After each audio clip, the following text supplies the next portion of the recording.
Claro. Ujú. Vamos a ver.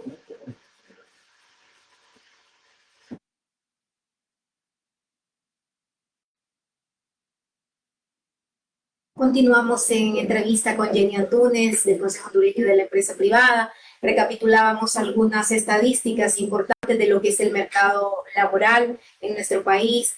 Jenny, comentábamos algunos datos muy importantes de lo que es el boletín que recién sacan ustedes hoy del mercado laboral, como las nuevas tendencias, como también la tasa de desempleo que estamos manteniendo. En ese sentido, pues consultaba Jenny que hemos escuchado básicamente que la tasa de desempleo ha bajado. Nos decía usted que en efecto es así, pero hay algunos aspectos que considerar. Sí, en efecto, las cifras muestran que la tasa de desempleo se ha reducido, lo cual pues indica también que es una buena noticia. Sin embargo, nosotros consideramos que tampoco hay mucho que celebrar. Tener más de 200.000 personas desempleadas es un gran reto para nuestro país y es por eso que consideramos que el empleo debe ser una prioridad para nosotros como tomadores de decisiones, ¿verdad? Tanto del sector público como privado. Y esto es importante recapitularlo. Venimos de un gran bache, venimos de una gran crisis que fue la pandemia y los indicadores pues han venido mejorando en comparación con esa gran crisis que tuvimos como fue la pandemia que elevó la tasa de desempleo a casi 2 puntos, ¿no? A casi 10 puntos. Y ahorita pues estamos recuperando, pero si uno lo compara con los niveles prepandemia, es ahí donde vemos que no hay mucho que celebrar. Seguimos teniendo una de las tasas de desempleo más altas, seguimos teniendo una cantidad, más de 111.000 jóvenes desempleados, y esto pues también nos debe llamar a la reflexión sobre qué se está haciendo para incorporar a toda esta fuerza laboral. El grupo de mujeres también sigue dentro de ese grupo más afectado. Así es, dentro de estas 205.000 personas desempleadas, hay más de 103.000 mujeres que son desempleadas. Y es importante considerar que también las mujeres jóvenes son las más afectadas a la hora de conseguir un empleo. Sí, comentábamos también, Jenny, la pérdida de empleo. Seguimos viendo que lastimosamente se siguen perdiendo empleos y particularmente en el sector maquila, textil. Sí, sí, efectivamente, bueno, la maquila pues ha venido enfrentando unas grandes crisis. Se han reportado cifras que solo en el sector de la maquila se han perdido cerca de 40.000 empleos. Sin embargo, cuando ya vemos a nivel general de las estadísticas, de lo que nos indica el INE, vemos que a nivel global el sector privado en su conjunto perdió más de 4.600 empleos. Y esto, pues, como lo decíamos al inicio, también nos debe llamar a la reflexión, nos debe preocupar, porque no es posible que se estén perdiendo empleos en el sector privado y que por otra parte se esté generando ocupaciones informales, que son las ocupaciones no asalariadas. ¿Y el empleo en el sector público? ¿Cómo está la tendencia? El empleo en el sector público ha mostrado un crecimiento, lo cual también no es nada positivo. Realmente desde el COEP siempre, y como lo hemos visto a nivel internacional, es el sector público el que debería estar más eficiente en cuanto a personal, ¿no? O sea, gran parte del presupuesto de la República se va en el pago de sueldos y salarios, y es lamentable ver que el sector público sigue incrementando planillas, sigue incrementando puestos de trabajo, y por el contrario, en el sector productivo se siguen perdiendo empleos. La generación de empleo como tal Sigue estancada en el sector privado, en el sector asalariado como tal, mientras que en el sector no asalariado, que es el empleo asociado a la informalidad y es el empleo asociado a la precariedad laboral, ese empleo lastimosamente pues vemos que es el que está predominando en el país. Sí.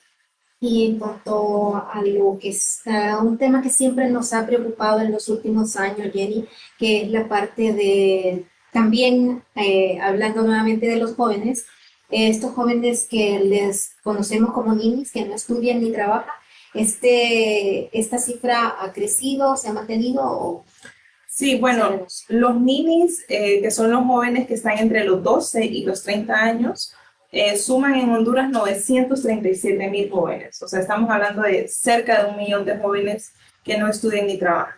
Sin embargo, también de acuerdo a las cifras del INE, vemos que esta cifra se ha reducido levemente en el último año. También destacamos que es una cifra positiva y esto podría estar influenciado a que muchos jóvenes ya están incorporándose o se están dedicando únicamente a estudiar. Y esto puede estar vinculado también, y lo hemos reiterado en otras oportunidades, Honduras es un país dependiente de remesas y probablemente muchos de estos jóvenes que deciden no incorporarse al mercado laboral lo están haciendo porque dependen de remesas y muchos de ellos sí han tenido la oportunidad de dedicarse a estudiar. Pero esto no nos debe alejar de la realidad, que son los 937,000 jóvenes que no estudian ni trabajan. Y de estos 937,000, el 72% son mujeres. Y además de esto, cuando uno lo segmenta un poco más, vemos que son las mujeres jóvenes las que representan este grupo y que estas mujeres se dedican a hacer quehaceres en el hogar. O sea que realmente no están del todo sin trabajo, sino que están en ocupaciones en su hogar. Probablemente muchas de estas mujeres son madres adolescentes que se dedican al tema de los cuidados de sus padres o de sus hijos o de su familia y no tienen la oportunidad de poder conseguir un empleo y no tienen la oportunidad de formarse profesionalmente. Sí. Y en cuanto a las necesidades de capacitación, Jenny, hablábamos en un principio precisamente sobre las nuevas tendencias, la digitalización y eso, y escuchamos muchas veces de parte de los empresarios que no están encontrando la mano de obra capacitada. ¿Cuáles son las tendencias? ¿Hacia dónde se debe orientar la capacitación? Sí, bueno, de acuerdo al informe del Foro Económico Mundial, cada vez nuestro mundo se está digitalizando más y esto significa que las ocupaciones y que la formación de nuestros jóvenes debe actualizarse. En este reporte encontramos, y es un reporte que se hace consultándole a los empresarios en todo el mundo, cuáles van a ser las ocupaciones que más van a crecer en los próximos 5 años. Y ahí encontramos, por ejemplo, ingeniero en Big Data, que son los analistas de datos. Encontramos los ingenieros que van a analizar la parte de inteligencia artificial, los ingenieros en temas de fintech, o sea, todo lo que tiene que ver con digitalización. Y esos son los empleos que más van a crecer en estos próximos 5 años. Y es por eso que, volvemos a reiterar, Honduras debe moverse y avanzar hacia ese futuro del empleo si queremos darle más oportunidades a nuestros jóvenes. Sí, Jenny, mañana celebramos, como decíamos también al principio, el Día del Trabajo. Eh, ¿Cuál es ese llamado? Porque sabemos que el COER ha hecho reiterados llamados y de hecho tiene propuestas laborales para mejorar pues esta situación que nos agobia en el país de desempleo. ¿Ha habido algunos avances, esos acercamientos con el sector público para avanzar en cuanto a las políticas públicas de generación de empleo? Lastimosamente no, y tenemos que seguir insistiendo en este tema. Si queremos que Honduras crezca hacia empleos más dignos, hacia empleos formales, debe haber una vinculación con el sector privado. No se puede hacer nada si no se incluye a la fuerza productiva que es el sector privado, que es donde se generan más empleos. Nosotros hemos hecho muchas propuestas, Lilian, en el Consejo Económico y Social, que lastimosamente tenemos que mencionarlo, ha sido una instancia de diálogo que en los últimos años ha tenido mucho éxito, sin embargo, últimamente no se ha reunido, lleva más de un año sin tener reuniones, y es ahí donde se deben discutir todas estas propuestas con los trabajadores, pero también con la empresa privada. Y el sector público tiene el deber, ¿verdad?, de poder garantizar estos espacios para que se puedan discutir estos temas que hoy en día, o estos retos que hoy en día estamos enfrentando. Además, hemos hecho propuestas como la ley de empleo parcial, que es una oportunidad. Recordemos que se derogó la ley de empleo por hora, que era una oportunidad que precisamente estaba beneficiando a muchos jóvenes, que les daba la oportunidad de trabajar y estudiar, y se derogó y no se ha dado ninguna alternativa. Y entonces seguimos insistiendo con ese tema. También hicimos una propuesta que se llama Pacto por el Empleo, la cual no recibimos ninguna respuesta, no se ha tomado acciones en el camino para ver cómo se trabaja de manera conjunta con el sector privado.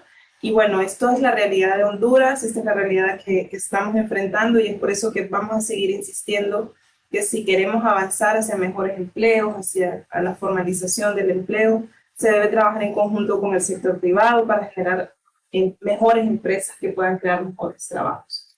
Para puntualizar, Jenny, hablamos tanto del sector privado como del sector público, pero también la contraparte del sector obrero. Vemos que en los últimos años se ha perdido un poco la beligerancia de ellos como centrales obreras, y cuál es el llamado también para que ellos también se integren y de qué forma ellos también pueden impulsar estas políticas. Sí, bueno, precisamente es la instancia de diálogo tripartita, como le mencionaba, que es el Consejo Económico y Social, CES, y ahí es donde están integrados los representantes de los trabajadores. Así que yo pienso que es ahí donde se deben discutir todas estas propuestas, todos estos llamados que se está haciendo al gobierno, de qué se puede hacer para mejorar. Todo ese tipo de propuestas nosotros las hemos llevado al CES, no hemos recibido respuesta, pero también los trabajadores deben alzar la voz y decir hay temas urgentes, hay temas prioritarios como son las mejores oportunidades para los hondureños, para todos los trabajadores que hoy en día están en condiciones de informalidad, y es en el CES donde se deben impulsar ese tipo de acciones. Muchísimas gracias, Jenny, por habernos acompañado esta mañana y habernos explicado ampliamente, recapitulando pues todas estas cifras que lamentablemente no son tan favorables para nuestro país, pero que esperamos que pues el gobierno tenga finalmente una respuesta de las autoridades para poder impulsar todas estas políticas públicas que serían de mucho beneficio para nuestro país. A todos nuestros seguidores de Proceso Digital, muchísimas gracias por su atención.